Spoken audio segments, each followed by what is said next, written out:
oh, better safe than sorry. I'm gonna share this, or not share it, but copy and paste it. There. You, sir, are an idiot. Hi. And I, hello. We can put this on YouTube. Well, you know what? I'm gonna start up Periscope, and then you can put that up. Okay. So I'll talk. So anyway, oh yeah, I've got a present for you, Micah. Oh, you know what? I do. Okay. This is a little survival knife. Okay. Okay. And pliers. Oh wow. Oh, bitchin'. And it's got a little carabiner on it, so you can hang it. Ouch! I just pinched myself and that hurt. So that's for you. Thank you, dude. And I've got a matching one, so I bought two of them, one for you and one for me. That is pretty rad. You know, in my other career, not as a broadcaster, I am I'm not a land surveyor. I am actually, I work at a land surveyor's office where sometimes I go out in the field, and this will come in handy with that. Right on. What are we doing? We are podcasting in Fountain Valley. So what this is, Spencer, At Periscope. it is a live feed. It's just like, it's from the people who made Twitter, but it's a live feed of whatever you're doing. Really? So people will pop up on a map saying, oh look, these guys are broadcasting on Periscope, and it's a live feed of what we're doing. So I don't know if you're comfortable with me doing it. I'm comfortable with it. Okay, so we're gonna start the broadcast, and swipe down to stop, double tap to flip camera. So, oh shit, there I am. Weird. So, I wonder, does it matter if I switch the... Alright. I'm using the front camera on mine. Alright, so... That way we can see what we're doing. Well, find a good spot for mine. I'll put it right next to mine. Right now. We don't have anybody watching, though. That's okay. Okay. Oh, I think we got somebody watching. Alright. Well, make sure you get in there, too. I will. Oh. Watch. Alright, so there he is. Yeah, just move your rock star. So you can see in the bottom right hand corner how many people are watching us. I think it's 1 right now. Look at that. 2. Holy shit. There you go. So what I'm gonna do is through our Facebook page, I'm going to say that we are broadcasting on Periscope. Live. Well, I think it's through my Twitter account. So I don't know how this works. So this is all new to me, the Periscope thing. I don't even know if they can hear us because we're so far from it, but it doesn't fucking matter. Oh, does it come on to the microphone? It's on the microphone from there. Okay, well. So. Anyway, so we're winging technology as we go. It's so we rad. can do that. Yeah. And that's another, wonderful thing about technology. And so we got to give up a little of this and that, and we can't do this, and people are watching that. Who gives a rat's ass? I kind of give a rat's ass. Because it's this complacency that's going to end up cost. Because, all right, so I hate to use the old slippery slope argument, but it is. So this is kind of a weird thing. And Spencer, if anybody will be able to follow me on this. So we have this thing called Elf on a Shelf, right? You're aware of what Elf on the Shelf is? Yes. Okay. Now, okay, hold on, really quick. You gotta be quick because I'm Sophia, spoiler alert. Okay. Go. What? Go. I was listening to you, dude. No, I'm just saying spoiler alert to Sophia in case she ever listens to our podcast. Why would she listen? Because Elf on the Shelf is very important to her. This is explicit material that no child should be listening to. I'm just letting you know. God damn it. I don't want alternate keyboards. Elf on the Shelf is very, very important in my household. Okay, so if you have children listening, fucking turn them off. They shouldn't be listening anyways because I cuss a lot. But, so, back to my point. Elf on a Shelf, right? Yep. So what is the point of Elf on the Shelf? The point of Elf on the Shelf, as I see it, is a construct, again, of man to keep kids thinking that the elf is alive, and puts them in a Christmas spirit, and it's just there's a book that goes with it, and we have Elf on a Shelf. Okay, and I think Elf on a Shelf is fucking creepy. Okay, a little thing moving around in my house, doing stuff while I'm sleeping, I'm not into it. Okay, Elf on a Shelf, I call him creepo. Okay, just letting you know. It is creepy looking if you've ever seen it. Yeah, just look up on YouTube Elf on a Shelf. There's one where Elf on a Shelf caught doing its thing and it's moving around and And the guy does a really good job of making the elf on a shelf do its thing, but the elf on a shelf goes to the bathroom. You hear him go into the bathroom and take and like pee, and then you hear him wash his hands, and he comes out of the bathroom. It's funnier than shit. All right, so okay. Elf on the Shelf. This all ties back into the slippery slope. Okay. And what about our children? Yes. You have to think about the children, Spencer, at all times. And that's a huge argument that I have a problem with anyways. But, of course, when it comes to me, this is an okay argument. All right. So for me, Elf on the Shelf is a weird thing because it's basically setting up kids to be okay with the fact that they're under constant surveillance. Everything they do is being monitored. Everything that they say is being listened to because you never know where the elf is, right? Okay, but they got to find the elf in the morning. The elf on a shelf is just puts an object in the house.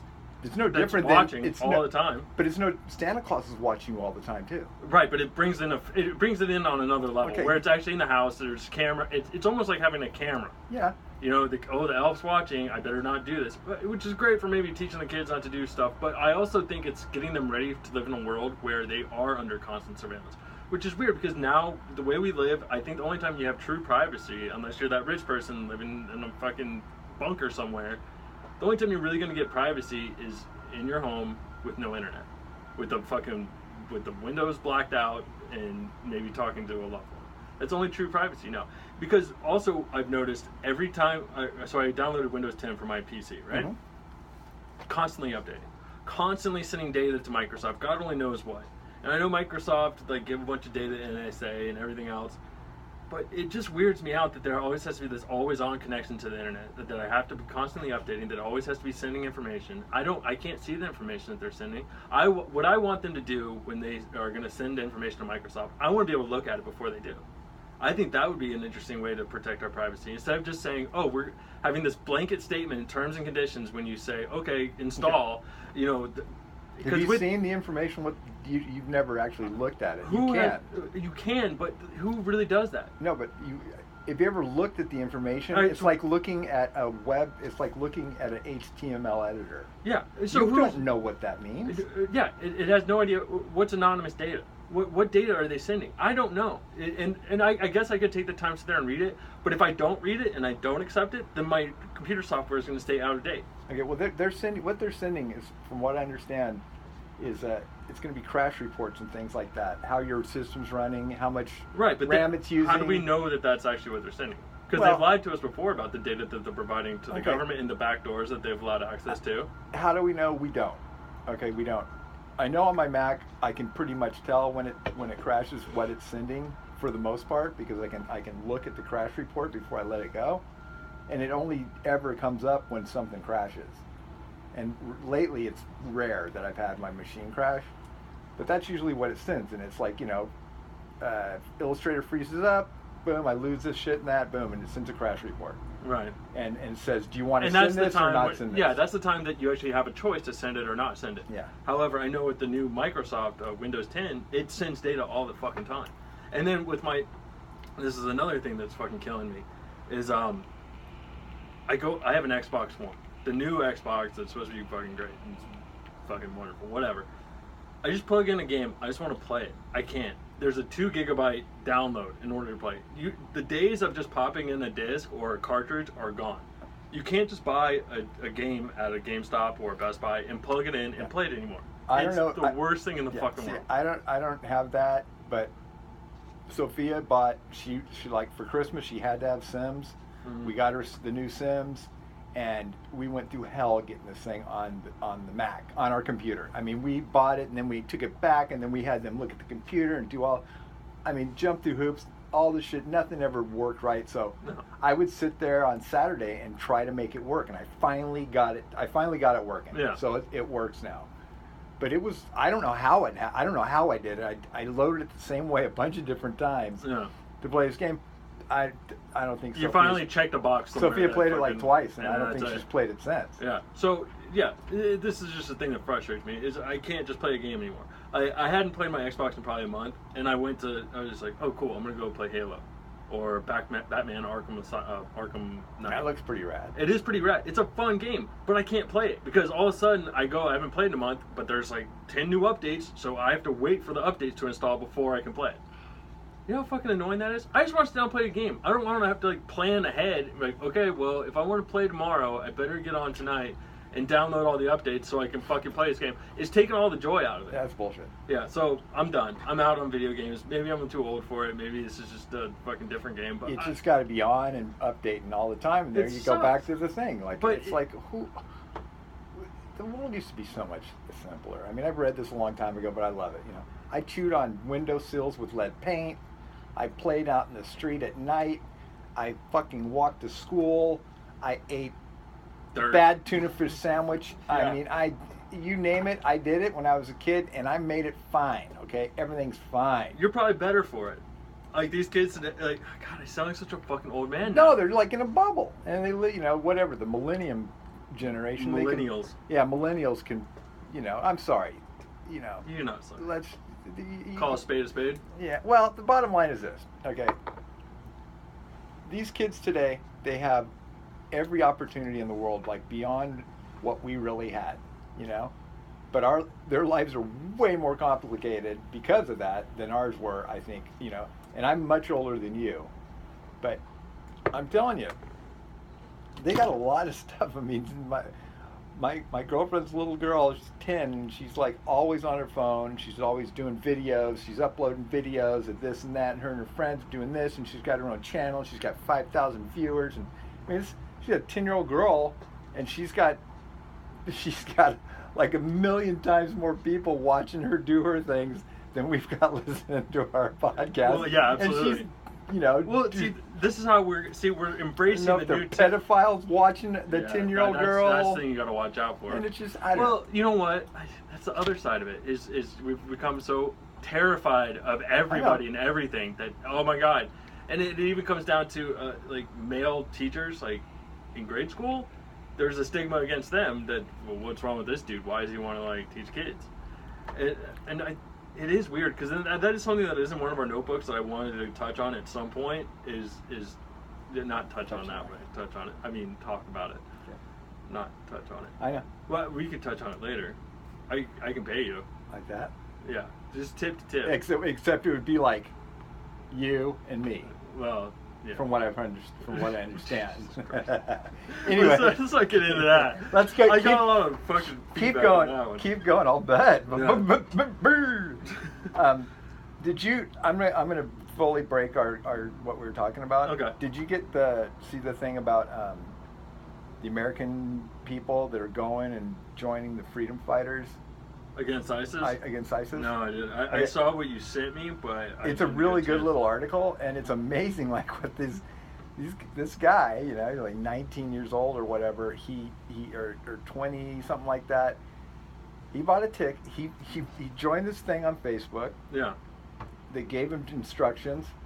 He flew to the Middle East and did all these different things. I think they can talk to us. Oh, really? Yeah. Did all these different things, yeah. and went over there to fight ISIS.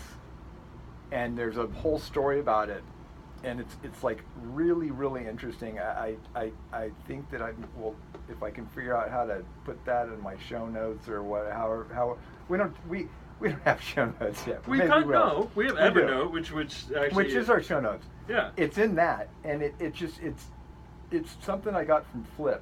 It's like one of the applications I use, which I get a lot of news feeds from. Yeah. And I flip it into my own little magazine thing. Anyway, it was real interesting. And there's hundreds of these people that are doing, like, you know, you've got hundreds of people in America that are going over and joining ISIS. Yeah, absolutely. Okay, and you've got the same amount of Americans that are going over and fighting them, like they're joining these little Kurdish rebels. But why? Because they want. What interest do we have over there? What's the point? Okay, I don't know what the point is. Like, why? These are people that want to be. Care? They want to be heroes. Who knows what? Like a lot of them were in the military and they never got to see action. So to me, and God bless these people, because I will never fucking go to another country and fight unless I really have to. Sure, maybe I'll do it, but fucking. To me, it screams for some sort of imbalance. Yeah. Because. Or maybe I don't understand, because they have nothing to do with us. Okay, they don't, but this is what every single one of them said the same thing. Okay. After watching videos on YouTube of ISIS killing 3-year-old boys.